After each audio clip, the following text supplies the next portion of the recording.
The shadow and height of a pole is equal. एक pole है, एक क्या है, पोल है, एक क्या है, पोल। और इस पोल की जो शैडो है, क्या है, शैडो है, वो इसके हाइट के क्या है, बराबर। इसके हाइट के क्या है, ये बराबर। अगर हाइट को हम लोग एच मान ले, इस पोल की हाइट को मान ले एच, तो इसकी जो शैडो होगी वो भी क्या होगी, एच यूनिट के बराबर। ठीक है। तो अगर हम लोग इस पॉइंट को ए कर लें, इसको कर लें बी, इसको कर लें सी, और इन दोनों पॉइंट को मिला दें ए से सी को, तो ये क्या बन गया, एक राइट एंगल ट्रायंगल बन गया। अब इस राइट एंगल ट्रायंगल में बेस एच यूनिट है, हाइट भी कितनी है, एच यूनिट है। ठीक है ना। तो अगर इस एंगल को मान ले थीटा, तो टेन थीटा इक्वल टू क्या हो जाएगा, यहाँ पर टेन थीटा इक्वल टू हो जाएगा परपेंडिकुलर अपॉन बेस। परपेंडिकुलर कितना है, परपेंडिकुलर है एच, बेस कितना है, सिंप्लीफाई करें कितना आ गया, टेन थीटा बराबर आ गया 1। अब टेन में थीटा की किस वैल्यू के लिए इसका मान 1 होता है, 45 के लिए। तो ये हो जाएगा tan theta equal to tan 40, value कितनी आ जाएगी थीटा की, 40। ठीक है ना, कितनी आ गई थीटा की वैल्यू, 45। यानी कि एंगल कितना होगा, 45 होना चाहिए। पूछ रहा ना कि the angle of elevation is, angle of elevation कितना होगा, तो एंगल ऑफ एलिवेशन हमारा कितना आया, 45 डिग्री आया। अब ये बताइए कि इसमें कहीं 45 डिग्री है, नहीं है। हमारा जो आंसर दिया गया वो पाई में दिया गया, इसलिए हम इन सभी को कन्वर्ट करके देखेंगे कि आंसर क्या होगा। या दूसरा रास्ता क्या है, इसको पाई में कन्वर्ट कर लेते हैं, इसको क्या करेंगे, पाई में कन्वर्ट कर लेते हैं। और नहीं तो यहाँ से इसको जो है, जो पाई में दिया गया उसको डिग्री में कन्वर्ट कर लेते हैं। तो हमको पता है कि पाई की वैल्यू होती है 180 डिग्री, और 180 डिग्री को 4 से डिवाइड करेंगे कितना आएगा, 4 चौक 16, बचेगा कितना, 2 4 पंचे।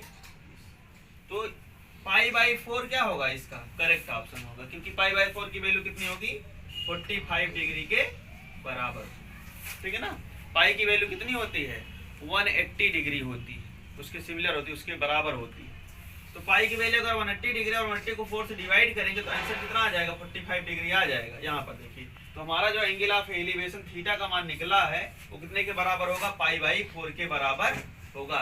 तो आज आप लोग एक नई बात और सीख लीजिए, अगर आंसर हमारा पाई में दिया गया है तो हम लोग पाई से उसको डिग्री में कैसे कन्वर्ट करके पता करेंगे, क्योंकि यहाँ पर जो आंसर आया किसमें आया, डिग्री में आया ना।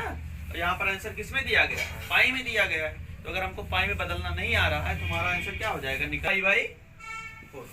ठीक है, ठीक है ना। आगे क्वेश्चन नंबर 2 कह रहा है कि if m is equal to 5, m की वैल्यू कितने दिया गया है, 5 दिया गया, और n की वैल्यू दिया गया है m प्लस 7, m की वैल्यू दिया गया है 5, m कितना है 5, और n की वैल्यू दिया गया है, n इक्वल टू दिया गया है m प्लस 7। तो वास्तव में n की वैल्यू कितना होगा, 5 प्लस 7 इक्वल टू 12, यानी कि n की वैल्यू कितनी हो जाएगी, 12 हो जाएगी। कह रहा then the value of under root m square plus n square. हमको वैल्यू किसकी निकालनी है, m square plus n square की वैल्यू रख दीजिए इसमें। m कितना है, 5 है, 5 का स्क्वायर प्लस 12 का स्क्वायर, कितना आ जाएगा ये, अंडर रूट 25 प्लस 144, कितना आ जाएगा, अंडर रूट 169। आंसर कितना आ जाएगा, 13। ठीक है ना, आंसर कितना आ जाएगा, 13। तो यहाँ पर आंसर कौन सा सही हो जाएगा आपका, ऑप्शन नंबर सी सही होगा, 13। ठीक है ना। m की वैल्यू दिया गया था, n की वैल्यू m के फॉर्म में दिया गया था, हमने m का मान रख लिया, तो आ गया n की वैल्यू 12, m की वैल्यू 5 है। फाइंड किसको करना था, इसको फाइंड करना था, under root m square plus n। ठीक है ना। आगे है क्वेश्चन नंबर 3, दिया गया है कि 1 root of the equation x square plus 2x minus p equal to 0 is 2। Then find the value of p, हमको p का मान निकालना है, p की वैल्यू बतानी है, जबकि इस इक्वेशन का, इस क्वाड्रेटिक इक्वेशन का एक रूट -2 है। एक रूट का मतलब क्या, उसी x की एक वैल्यू, क्योंकि यहाँ पर एक क्वाड्रेटिक इक्वेशन है तो यहाँ पर रूट कितने हो सकते हैं, 2। क्वाड्रेटिक इक्वेशन में डिग्री कितनी है इसकी, वेरिएबल की 2 है, तो रूट कितने होंगे, 2 होंगे। रूट कितने होंगे, 2 होंगे। अगर 2 रूट होंगे तो एक रूट दिया गया है, एक रूट कितना दिया गया है, -2 दिया गया, यानी कि x की एक वैल्यू हमको पता है -2। तो क्या निकालना है, p का मान निकालना है। दिया गया इक्वेशन क्या है आपका, x² + 2x - p = 3। इस क्वाड्रेटिक इक्वेशन के रूट कितने हो सकते हैं, 2 हो सकते हैं, ठीक है ना, और 1 दिया गया है, तो यानी कि ये जो x का मान 1 दिया गया -2, अगर इसको इसमें रख दिया जाए तो इस इक्वेशन को क्या करेगा, ये सेटिस्फाई कर देगा, संतुष्ट कर देगा। तो x = -2 इसमें रख लीजिए, तो x = -2 इसमें रखेंगे तो -2 का स्क्वायर प्लस 2 × -2 - p = 0, कितना आ जाएगा ये 4, और ये कितना होगा -4 - p = 0, कितना आ जाएगा ये है? ये हो जाएगा कितना 0 - p = 0, p = कितना हो जाएगा, तो p = कितना आंसर आएगा 0। यहाँ पर कितना हो जाएगा, ऑप्शन ए आपका बिल्कुल क्या होगा, करेक्ट ऑप्शन हो जाएगा, ठीक है ना, क्योंकि एक रूट दिया गया है, तो एक रूट दिया गया तो ये रूट क्या करेगा, इस इक्वेशन को सेटिस्फाई करेगा, अगर उसका रूट है तो उसको सेटिस्फाई करेगा। आगे दिया गया बहुत बेहतरीन क्वेश्चन है, sin a = cos a, कह रहा कि इफ sin a किसके बराबर है, cos a के बराबर है, तो a का मान कितना होगा, a का मान कितना होगा। अब आप बताइए कि a की किस वैल्यू के लिए, आपने आपकी जो सिलेबस में है उस सिलेबस के अनुसार a के किस मान के लिए साइन और cos बराबर होगा, किस वैल्यू के लिए बराबर होगा, 45 डिग्री के लिए बराबर होगा, क्योंकि साइन 45 डिग्री की वैल्यू कितनी होती है, साइन 45 डिग्री की वैल्यू होती है 1/√2, और cos 45 डिग्री की वैल्यू कितनी होती है 1/√2। यहाँ से देखिए ये किसके लिए सेटिस्फाई हो रहा है, 45 के लिए हो रहा है। आंसर क्या हो जाएगा इसका 45। लास्ट में एक क्वेश्चन दिया गया है, कह रहा है कि the mean of a frequency distribution is 24.1 and mod is 28। Mod कितना दिया गया है 28। फाइंड द मीडियन, हमको मीडियन बताना है।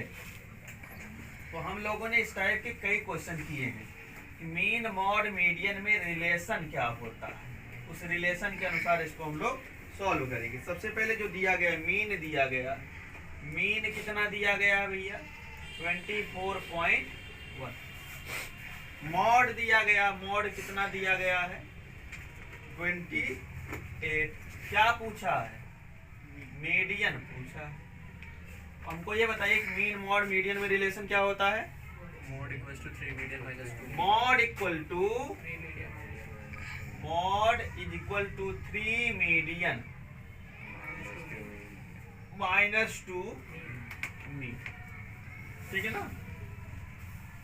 हमको मीडियन निकालना, तो मीडियन को यही रहने दो, 2 मीन को लेके इधर चले आओ, तो हो जाएगा mode +2 mean equal to 3 median, या मीडियन इक्वल टू हो जाएगा,